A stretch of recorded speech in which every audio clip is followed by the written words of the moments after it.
Assalamualaikum warahmatullahi wabarakatuh.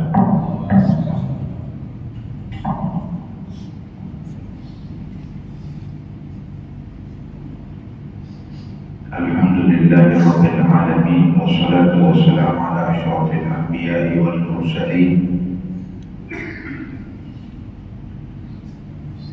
nabiyuna Muhammadin wa ala alihi wa ashabihi ajma'in.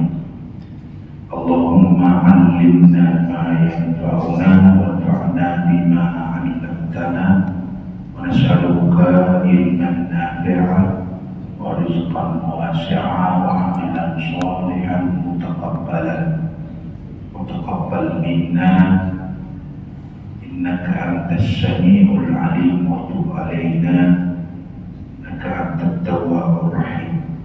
Amin. Wa ba'du. Hadirin hadirat rahimakumullah. Masalah kefiguran itu ada di dalam Al-Quran, karena memang tabiat manusia suka mengidolakan seseorang yang mungkin bisa dia jadikan sebagai rule of life bagi dia. Sosok yang memiliki karisma, aura, atau kesenangan tersendiri bagi seseorang, sehingga dia ingin mencontohi semua gerak-geriknya. Dan memang ini kita lihat dan kita dapati sangat disayangkan anak-anak muda kita ini. Mereka lebih suka mengidolakan sosok-sosok yang tidak layak untuk dipanuti. Itu bisa dari kalangan kaum seniman, artis yang jelas-jelas menunjukkan kebugaran, pembangkangannya terhadap moral, jauhnya dia dari agama, bahkan penyembah syaitan pun diidolakan. Ada artis penyembah syaitan datang ke bangsa ini. Itu orang-orang yang ingin melihat konsepnya. Subhanallah, luar biasa. Yang anehnya lagi, untuk beli tiket mereka tidak peduli berapa yang harus mereka keluarkan. Mereka tidak pusing berapa panjangnya antrian yang harus mereka lalui. Bahkan di terik matahari mereka sabar hanya untuk mau melihat idola mereka. Dan ini kita dapat di dalam ayat problem ada melihat.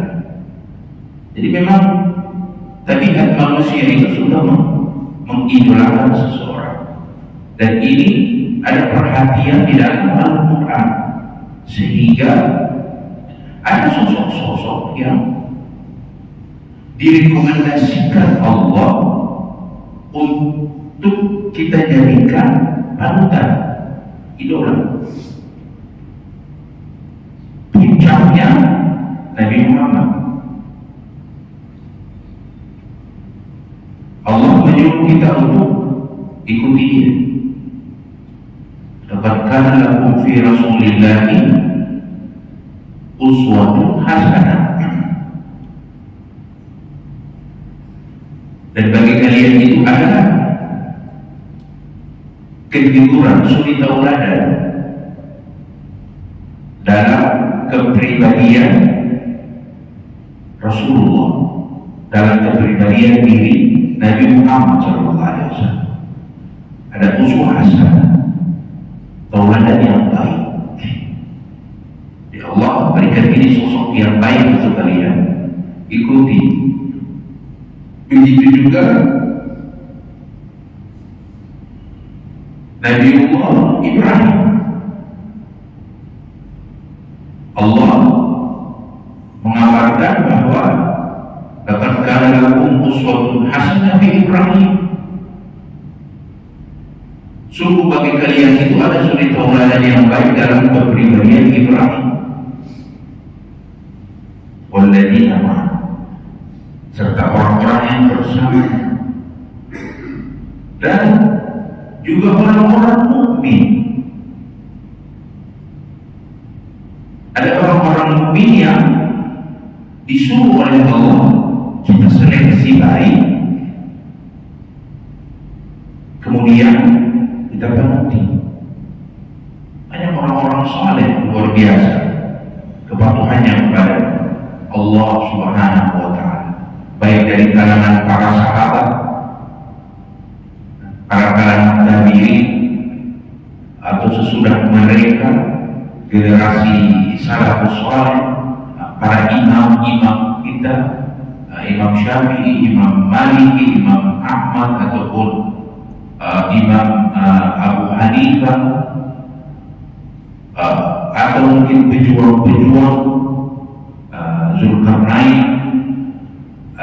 siapa lagi pejuang-pejuang yang layak untuk kita panuti. Banyak. Ada yang mengidolakan Hitler, Napoleon, membunuh semuanya. Bahkan ada juga yang mengidolakan Netanyahu, Syarah. Jadi sosok-sosok ini memang kalau tidak bisa kita isi dengan orang baik, maka yang akan mengambil perannya adalah orang buruk. Karena di dalam diri ini ada kecenderungan untuk mengikuti, yani terpukau terhadap perilaku seseorang. Baik, yang menarik dalam kesempatan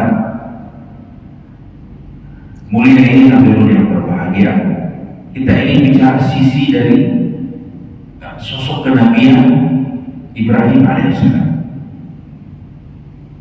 Mengapa Allah Subhanahu wa Ta'ala menjadikan beliau sebagai sosok yang layak untuk kita panuti, kita ikuti. Bahkan Rasulullah SAW disuruh ikuti dia, bukan cuma kepada kita. Nabi kita pun disuruh ikuti Ibrahim. Wattabi' millata Ibrahim, dan ikutilah yang pertama millah, ajaran daripada Ibrahim alaihissalam. Dan menurut para ulama, beliau adalah satu-satunya nabi yang kalau kita ikuti ajarannya, maka kita mengikuti ajaran nabi kita. Satu-satunya nabi. Jadi kita kalau mau ingin ikuti ajaran Nabi Musa, karena kita mengidolakan Nabi Musa, maka kita keluar dari ajaran Islam. Tidak boleh. Kita kalau mengikuti ajaran Nabi Allah Isa, walaupun itu murni dan sudah sangat susah untuk kita dapatkan ajaran itu murni, maka kita keluar dari ajaran Islam. Karena itu tidak boleh.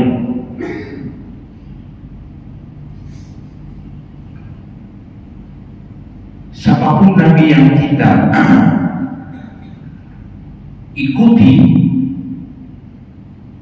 itu tidak dibolehkan oleh Allah Subhanahu wa Ta'ala kecuali Nabi Ibrahim. Allah menyuruh Nabi Muhammad ikuti dia. Bahkan Allah menyuruh orang-orang yang beriman ikuti dia. Dan pujian-pujian Allah Subhanahu wa Ta'ala di dalam Al-Quran itu sangat banyak tentang Ibrahim. Dari kronologis historis hidupnya dari masa kecil sampai masa tua itu diceritakan oleh Allah Subhanahu wa Ta'ala. Dia juga bukan hanya dipanuti oleh ajaran Islam, bahkan orang-orang ahlul kitab pun mengklaim mengikuti Ibrahim. Yahudi, Nasrani sangat menghormati Ibrahim alaihissalam. Jadi semua daripada ajaran lain sepakat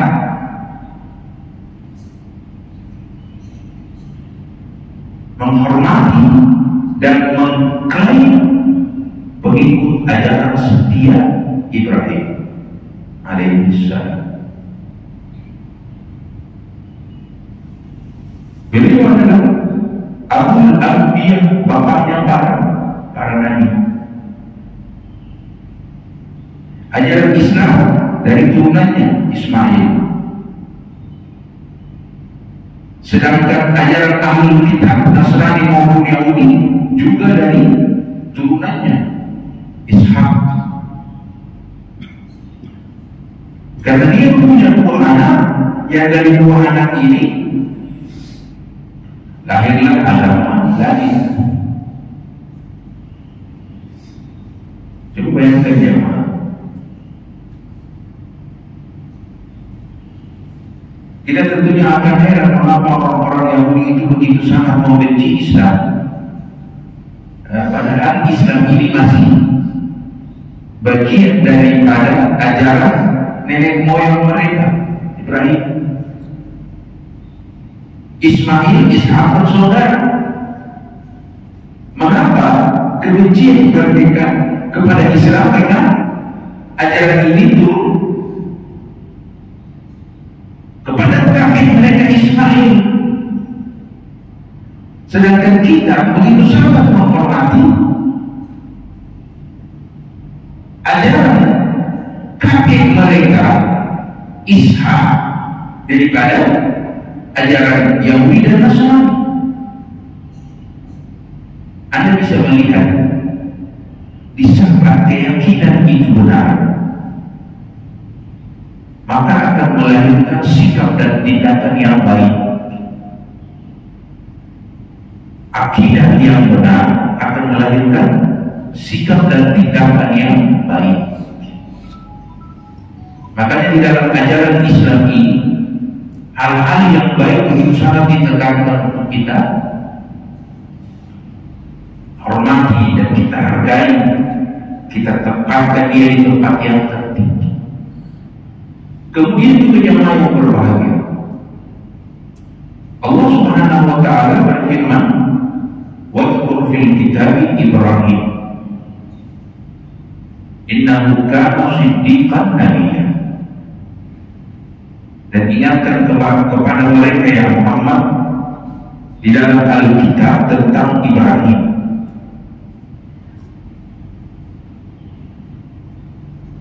Bacakan mereka historis Ibrahim. Innahu kana siddiqan nabiyya. Sungguh dia itu adalah orang yang siddiq dan seorang nabi.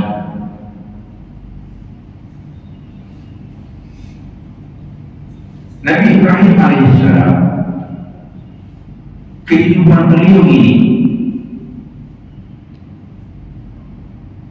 belum cobaan. Kalau kita kita ingin mau meringkas ribuan lembar tentang sosok kemuliaan yang didapatkan oleh Nabiullah Ibrahim. Beliau ini dulu di mana, di langit yang ketujuh ya. Saat Rasulullah itu Isra Mi'raj, dijumpai oleh Rasulullah di langit yang ketujuh, langit yang paling terakhir, dalam keadaan bersandar di arsy Allah. Posisi duduknya seperti yang ini, cuma ada satu kakinya diangkat, terlihat, tidak dibuat begini, satu kakinya sadar begini. Orang-orang kalau lelah dengan kepenatan hidup, jadi dia sadar begini. Dan bisa bayangkan kemuliaan arsy Allah sebagai sandaran.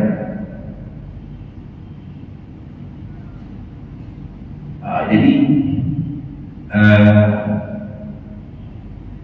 kehidupannya ini ujian. Ujian itu dihadapi dari masyarakat anak dan kecintaan penuh untuk mengenal Allah. Dari masa ini juga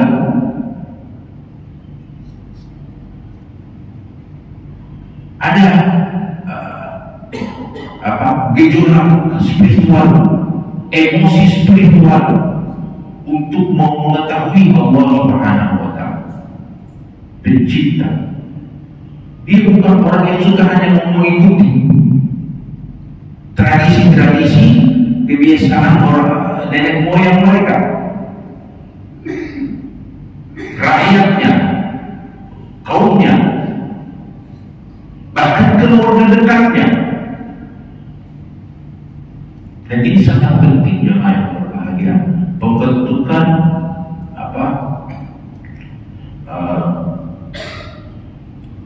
karakter anak untuk tahu dan arahkan mereka kepada kebenaran. Prioritaskan bagaimana mereka mengenal Allah. Jadi gejolak ini sudah memang sangat menggebu-gebu di dalam diri Nabiullah Ibrahim dan sangat tinggi.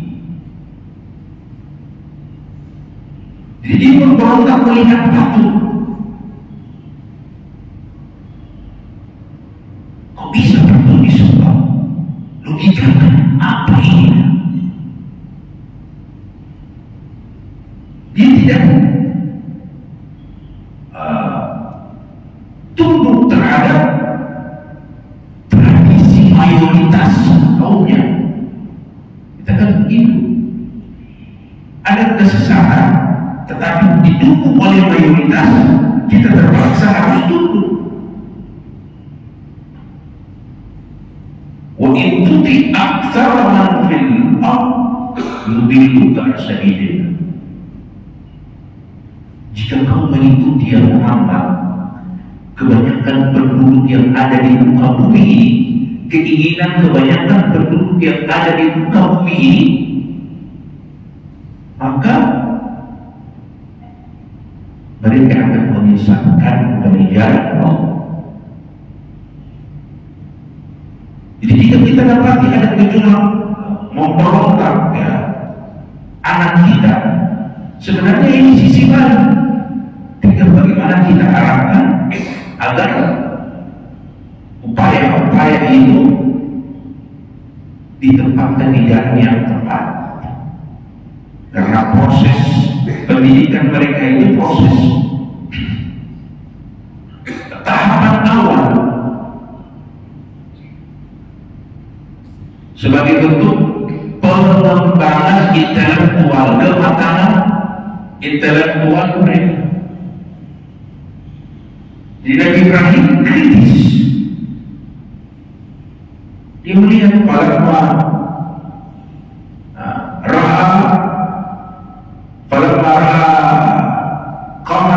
mengatakan qala hadza rabbi.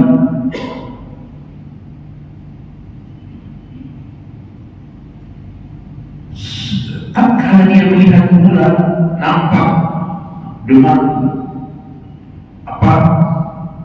cahaya yang dia berikan, kesempurnaannya, besarnya bulannya, keindahan macam, ini Tuhan. Ada penyembah bulan, ada penyembah planet sekarang ini, ada penyembah matahari, ada penyembah bintang. Ini semua sudah dilewati oleh Nabiullah Ibrahim. Bayangkan ada orang-orang cerdas, profesornya kan, gurunya kan, pimpinan negaranya kan, sembah sapi. Adakah sapi dianggap Tuhan? Jadi dia lihat Allah perlihatkan bulan, dia kritisi. Ya, ini bagus untuk dijadikan Tuhan. Ada alasan, keindahannya, kesempurnaan cahaya, bla bla bla. Ramah-ramah, tak kalah ditafsirkan. Qala uhibbul abid. Aku tidak ingin menyembah sesuatu yang tidak abadi. Hanya ada baru suka, tidak ada. Begitu juga dia diperlihatkan oleh Allah bintang. Kemudian Allah perlihatkan matahari, gejolak emosi intelektualnya itu meningkat, yang diiringi oleh spiritual yang kuat untuk mendekatkan diri kepada Allah, membuat beliau jadikan ini layak untuk dijadikan Tuhan. Tapi dia ingin agar supaya penyembahan itu lestari, sehingga di saat dia tidak mendapati Tuhan-Tuhan yang dianggap layak untuk disembah di masa tertentu, maka dia mungkin ini tidak layak untuk dijadikan Tuhan. Jadi itu yang terbiasa di dalam inteleknya Ibrahim alaihissalam. Oleh karenanya itu di saat dia melihat patung kaumnya begitu sangat mensakralkan patung. Jadi patung dibuat, yang buat adalah orang tua, dikomersi, dicarikan uang, lalu dianggap Tuhan. Ini terlalu rendah ini pikiran ini kan, rakyatnya ini. Tradisi orang-orang Arab, mereka buat makanan, adonan makanan, lalu mereka jadikan dia Tuhan. Itu di antara tradisi orang Arab. Maka itu membuat sejak Umar tertawa. Dulu kami buat adonan-adonan kue dan setelahnya kami jadikan dia Tuhan.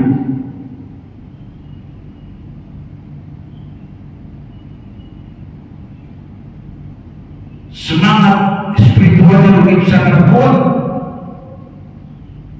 dia hancurkan ini patung-patung. Saat kaumnya lagi sepi, lagi tidak ada, dia hancurkan. Dan dia ingin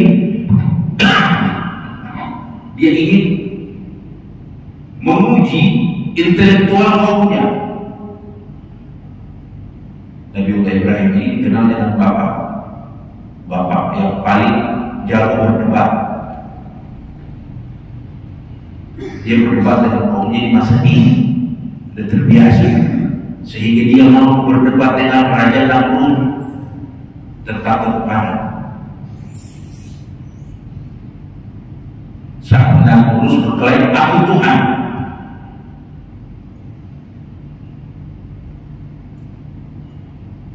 Nabi Ibrahim bilang kau bukan Tuhan. Ditanya apa ciri-ciri Tuhan, Nabi Ibrahim bilang Tuhan itu yang menghidupkan dan yang mematikan. Itu bisa melakukan katanya, kata si raja. Lalu dia demonstrasi, datangkan dua tawanan, satu dia eksekusi, biarkan hidup. Lalu dia bilang ini satu orang bunuh, satu biarkan hidup. Jadi aku bisa menghidupkan dan aku bisa mematikan. Lalu kata Nabi Ibrahim, Allah itu menerbitkan matahari dari, menenggelamkan matahari dari ke barat, kau terbitkan dia dari timur, atau sebaliknya. Babu itu dari dia. Jadi Nabi Ibrahim adalah bapak yang begitu hebat di dalam berdialog, karena memang dari ini dia sudah mengasah untuk berpikir. Jemaah yang berbahagia, terpenting bagi seorang muslim yang baik adalah tidak menjadikan dirinya ini hanya mau menerima saja, tetapi dia kritis, dibaca. Agama ini agama yang dibangun dengan akal, yani tidak mengabaikan peran akal, sehingga agama ini diwariskan satu-satunya mukjizat yang abadi dan lestari, Al-Quran. Mukjizat abadi, mukjizat terhebat Nabi Muhammad, Al-Quran. Mukjizat terhebat Nabi Isa, menghidupkan orang mati. Mana yang lebih hebat sih boy? Menghidupkan orang mati atau kitab bacaan?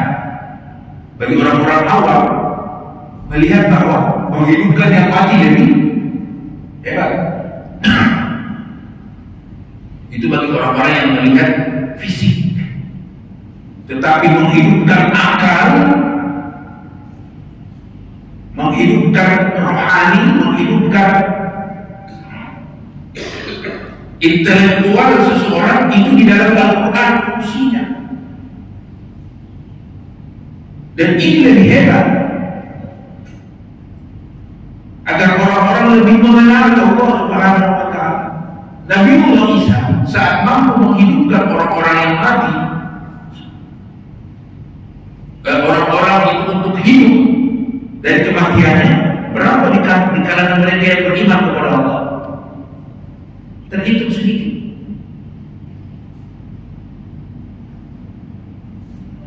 Terhitung.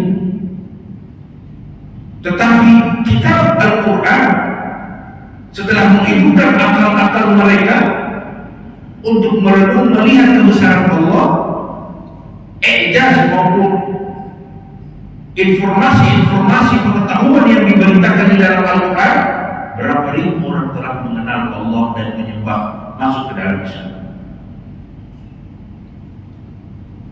Di Al-Quran ini mukjizat sampai hari kiamat. Jadi ini sebenarnya sudah menjadi bukti bahwa Al-Quran lebih hebat daripada sekedar mukjizat seperti yang dimiliki oleh Nabiullah Musa dengan tongkatnya, Nabiullah Saleh dengan ontanya, Nabiullah Isa dengan kemampuannya untuk menghidupkan orang mati, menyembuhkan orang sakit dan sebagainya dan sebagainya. Ini akal jamaah yang benar. Kita harus baca, kita harus tetap. Makanya talabul ilmi minal mahdi ila lahdi. Belajar itu dari buaya sampai ke liang lahat. Jangan pernah berkata, sudah, saya pensiun dari belajar. Oh, tidak bisa.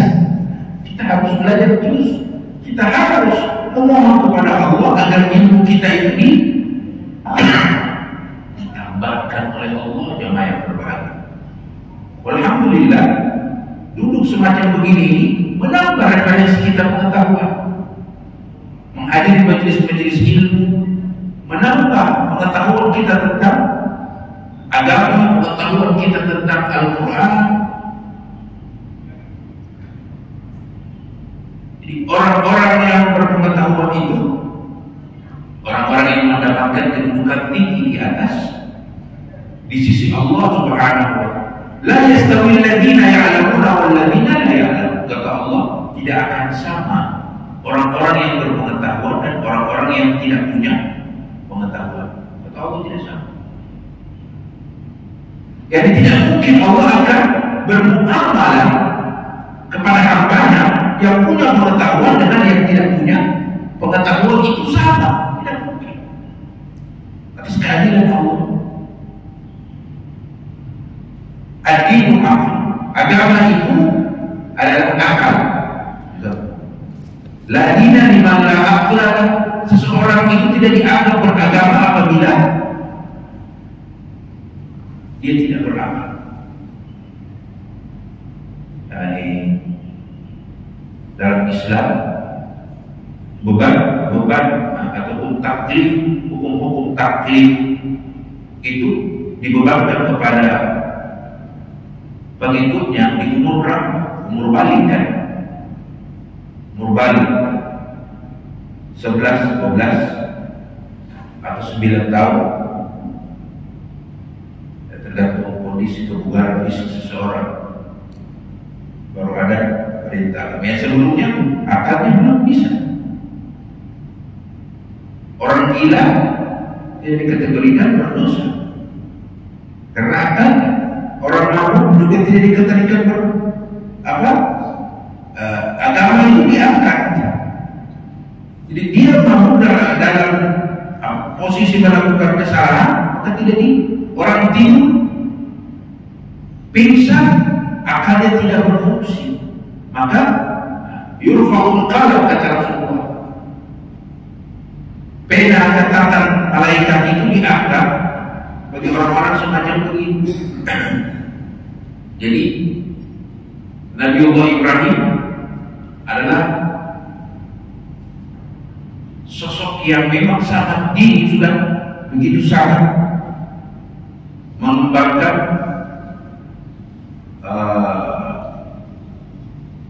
keinginan untuk mengetahui, belajar, mengamati, meneliti. Tujuannya agar supaya dia mengenal Allah Subhanahu wa Ta'ala. Dia menyembah Allah Subhanahu wa Ta'ala. Dia ingin menyembah kepada penciptanya dengan pengenalan. Yani kata para ulama, menyembah Allah dengan sebuah pengenalan, maka dia akan mati-matian patuh kepada aturan-aturan Allah Subhanahu wa Ta'ala. Tetapi penyembahan tanpa sebuah pengenalan, maka dia akan mati-matian meninggalkan perintah dan larangan Allah Subhanahu wa Ta'ala. Yani penyembahan yang tidak diiringi oleh rasa. Orang bijak bilang tak kenal maka tak sayang. Kita kan tidak kenal. Walaupun seberapa banyak orang bicara tentang ini orang, tapi kita tidak tahu. Masuk di masjid, gubernur, jamaah masjid, ada yang tahu, ada yang tidak tahu. Apa respon dari orang yang tahu dan tidak tahu berbeda? Orang yang tahu akan berdiri menyambut, dan usahakan apa bu? Silahkan duduk. Jemaah berikan duduk, kasih ini kasih itu di servis. Tapi kalau orang tidak kenal, assalamualaikum, waalaikumsalam, masuk, duduk kau, cari tempatmu sendiri, urus dirimu sendiri. Tak kenal maka tak sayang. Jadi begitu juga kita dengan Allah. Makin kita kenal Allah, makin kuat ibadah kita kepada Allah. Mengapa orang-orang dulu itu dedikasi mereka kepada Allah begitu sangat tinggi? Nyawa sudah tidak ada harga mereka. Mereka ingin mati berjihad karena mereka mengenal Allah. Fa'lam annahu la ilaha illallah. Ketahuilah, ini pengenalan. Allah Allah menyuruh kita tahapan sebelum kita menyembah bahwa tiada Tuhan selain Allah, sehingga kita benar-benar mengesahkan Allah Subhanahu wa Ta'ala. Ada orang Islam buat sesajen, buat apa? Karena takut terhadap gunung, takut terhadap sungai, takut terhadap laut, buat apa? Pemberian sesajen, karena tidak tahu Allah. Dia tidak ada upaya mengenal penciptanya. Jadi dia sholatnya orang-orang umum, penting sudah terlepas kewajiban. Dia berpuasanya seperti orang-orang. Alhamdulillah masih lebih baik daripada tidak berbuat apa. Jadi jamaah yang berbahagia, Nabi Allah Ibrahim adalah orang yang begitu sangat menyukai pengetahuan, dan dia abdikan pengetahuan itu untuk mendekatkan dirinya kepada Allah Subhanahu wa Ta'ala, sehingga cobaan-cobaan yang dia hadapi luar biasa. Ini Allah ingin mendidik kita untuk sampai ke Allah lewat cobaan.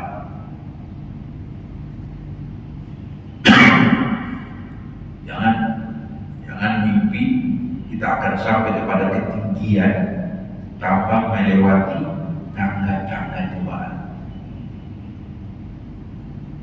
Jadi sebenarnya cobaan itu nikmat, karena Allah ingin mengangkat derajat kita. Kata Rasulullah, seseorang yang diinginkan Allah untuk sampai kepada tingkatan satu tingkat tinggi, tetapi hamba itu tidak mampu menggapainya ke situ, ya mungkin kurang sholatnya, kurang puasanya, kurang sedekah kita ini ya. Berapa banyak puasa-puasa kita yang sunnah, sedekah-sedekah kita, sholat-sholat kita, berapa banyak? Kalau kita memiliki kedudukan yang tinggi di sisi Allah, maka Allah timpakan dia ujian. Jika dia sukses melewati ujian itu, maka Allah akan tempatkan hamba itu di tingkatan yang Allah inginkan tadi. Dulu kita ada permainan ular tangga jemaah, dan masih ada apa tidak? Buang dan ada tangga naik ke atas. Dia ada tahapan begini, ada yang bypass. Ya, paling tepat kita katakan bahwa ujian itu adalah bypass cepat. Wa idibtala Ibrahim rabbuhu bikalimatin fa atamma. Dan disinilah bagaimana Allah Subhanahu wa Ta'ala menguji Nabi Allah Ibrahim dengan firman-Nya, dan ingatlah tatkala kami telah menguji Ibrahim dengan beberapa kalimat. Di antara penafsiran kalimat sini perintah dan larangan, fa atamma, dan Ibrahim menyempurnakan. Inilah jemaah yang berbahagia, sosok Nabi Allah Ibrahim yang layak untuk kita bantu, yang layak untuk kita jadikan figur tauladan, karena beliau telah mengajarkan bagaimana kita harus menjadi orang-orang yang cerdas, orang-orang yang tidak membiarkan kekosongan akal yang Allah berikan ke kita, dan kita abdikan pengetahuan-pengetahuan itu untuk mendekatkan diri kita kepada Allah. Kemudian kita bersabar saat kita diuji oleh bertubi-tubinya cobaan. Jadikan cobaan-cobaan itu adalah cara untuk kita sampai kepada tingkatan tertinggi di sisi Allah Subhanahu wa Ta'ala, sehingga kita akan tenang, tidak gerusu di saat kita ditimpakan cobaan oleh Allah Subhanahu wa Ta'ala. Allahu a'lam. Aku qouli hadza wa astaghfirullah li wa lakum. Ada jawab lagi? Fadhal.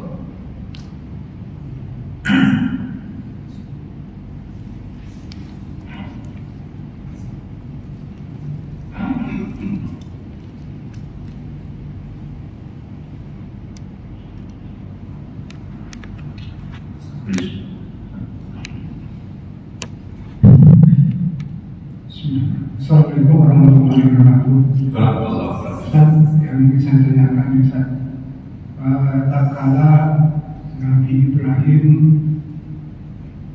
setelah membangun Ka'bah, itu diperintahkan oleh Allah Subhanahu wa Ta'ala untuk menyampaikan kepada seluruh umat manusia untuk melaksanakan ibadah haji di Bukit Al-Qubai 19 itu dijelaskan dalam surah Al-Hajj 15 ayat 27.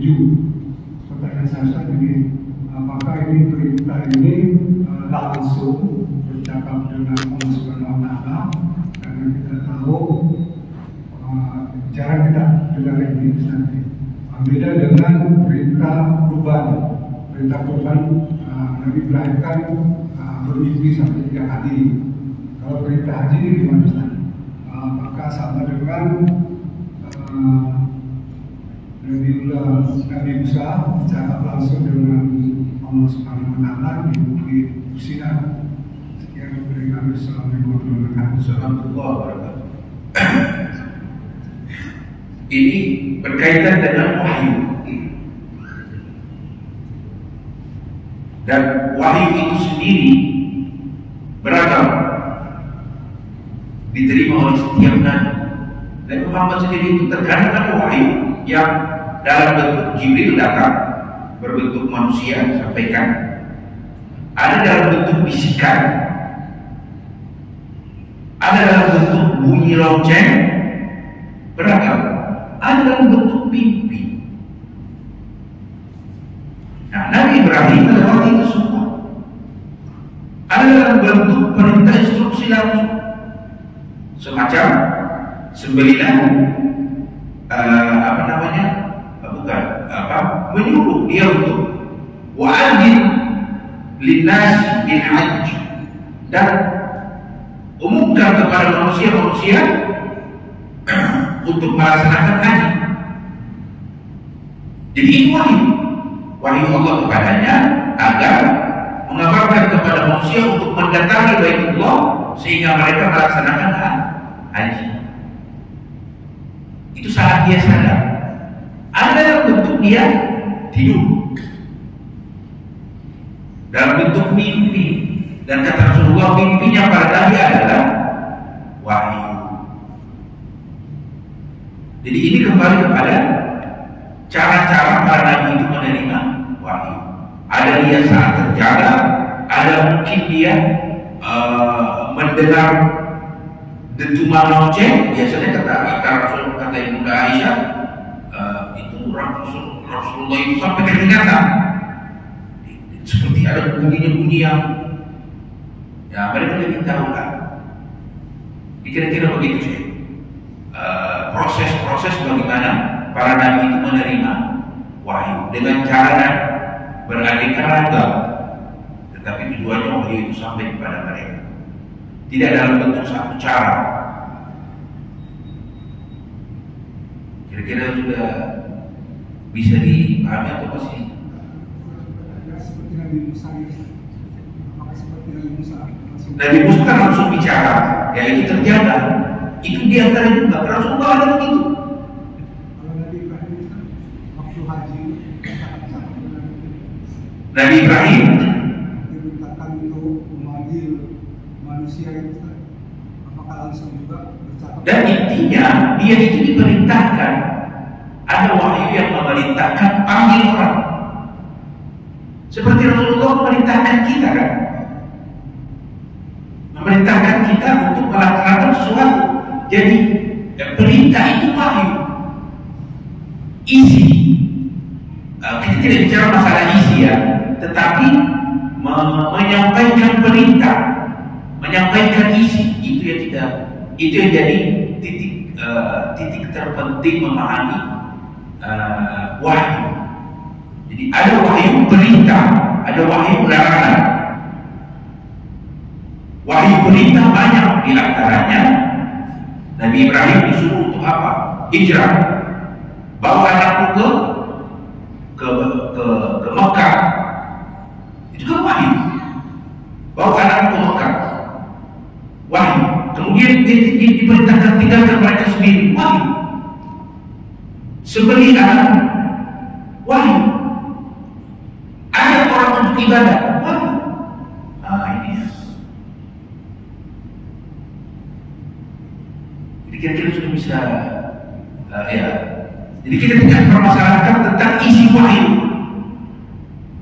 Kita tidak bicarakan itu, karena menurut orang untuk haji itu isi wahyu. Isinya dalam dada beliau terjaga. Allah Ta'ala. Ada di mana?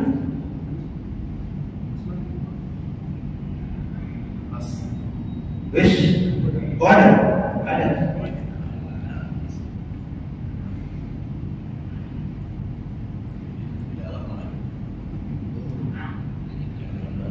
Bismillahirrahmanirrahim. Assalamualaikum warahmatullahi wabarakatuh.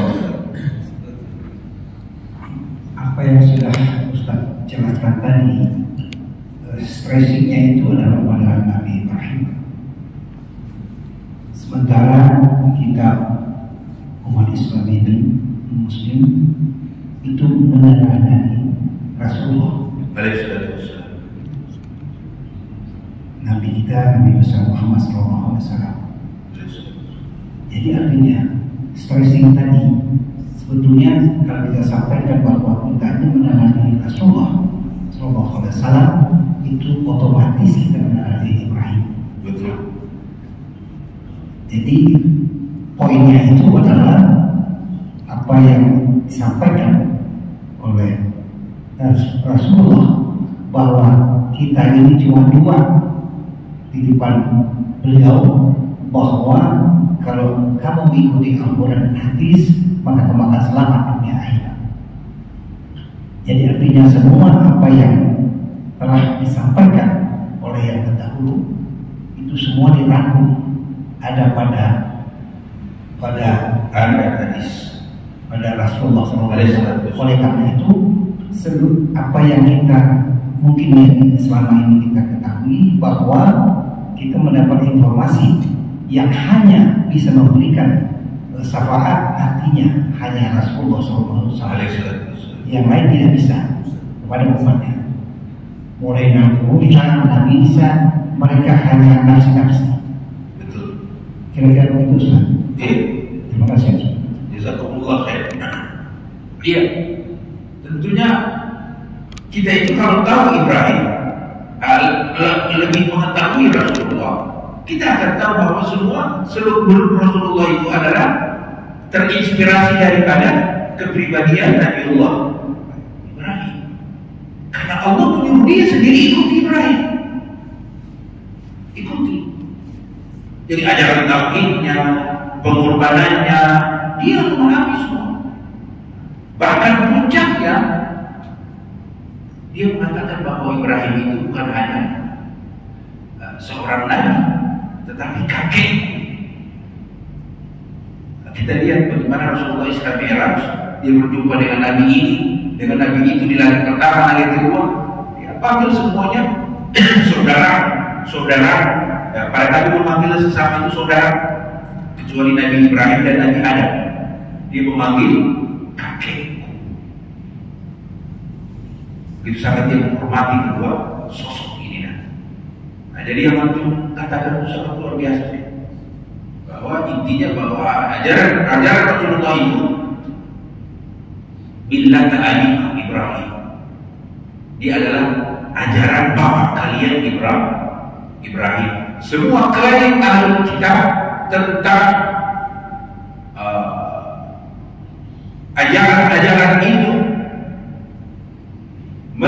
Ibrahim tertolak oleh Allah kecuali ajaran Islam yang dibenarkan dan diterima dan dikatakan sesuai seperti ajaran Ibrahim alaihissalam. Nah, kita tidak bisa menafikan sosok Nabi ini karena kita tidak begitu banyak tahu tentang peran Nabiullah Ibrahim.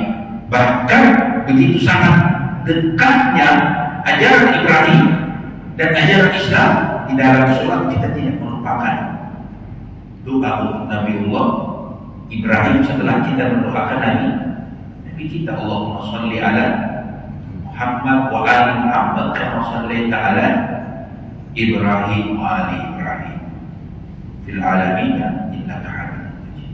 Wallahu a'lam. Jazakumullah khairan. Ada yang